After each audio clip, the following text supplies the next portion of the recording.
Hello friends, welcome to learn computer GS CTI GS computer training के आज के इस ऑनलाइन ट्यूटोरियल में आज हम टैली ईआरपी में कॉन्ट्रा एंट्री की एंट्री करना सीखेंगे। सबसे पहले इसका ऑब्जेक्टिव देखते हैं कि जो हमारा ऑब्जेक्टिव है कॉन्ट्रा एंट्री का वो क्या होता है। जब हम अपनी कंपनी के पैसे को कैश या ऑनलाइन कंपनी के ही एक अकाउंट से दूसरे अकाउंट में कैश या ऑनलाइन ट्रांसफर करते हैं और उस ट्रांसफर का हमारे बुक्स ऑफ अकाउंट्स में कोई फर्क नहीं पड़ता है, तो इस प्रकार के ट्रांसफर को कॉन्ट्रा एंट्री कहते हैं।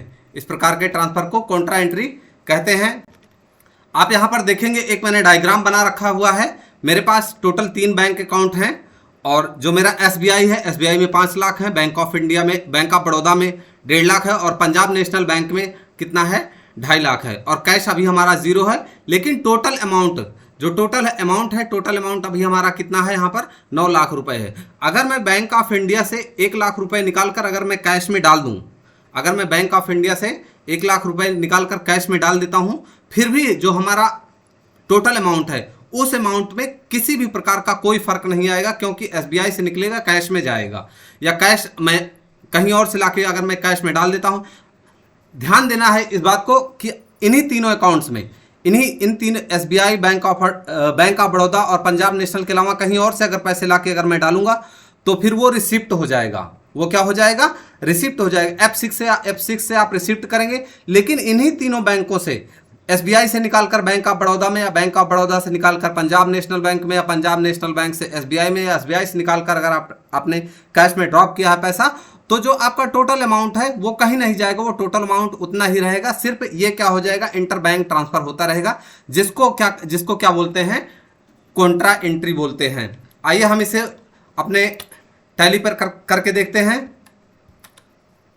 मैंने यहां पर टैली ओपन कर लिया है। वी फॉर वाउचर, मैं डेट को चेंज करता हूं, F2 26,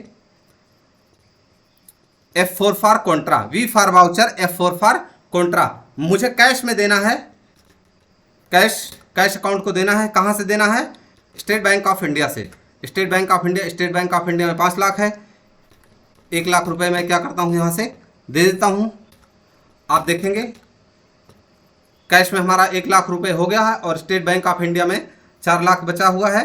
कंट्रोल से डेटा को सेव कर देते हैं और फिर उसके बाद में आके डीएसी से कैश पे जाते हैं। और आप यहां पर देखेंगे जो मेरा एसबीआई में 5 लाख रुपए था, जैसे मैंने पिछला बताया था कि एसबीआई में कितना था, 5 लाख रुपए था और 1 लाख रुपए यहाँ से क्या हुआ है, कैश में चला गया है। 1 लाख रुपए एसबीआई से 1 लाख रुपए कहाँ चला गया है? कैश में चला गया है।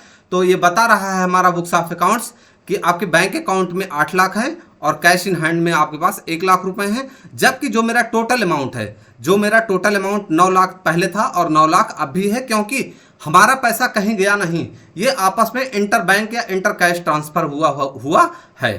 तो दोस्तों, आज की इन्फॉर्मेशन आपको कैसी लगी? अगर इन्फॉर्मेशन अच्छी लगी हो तो प्लीज़ वीडियो को लाइक करना, अगर चैनल पर नए हैं तो सब्सक्राइब करना और दोस्तों के साथ शेयर करना।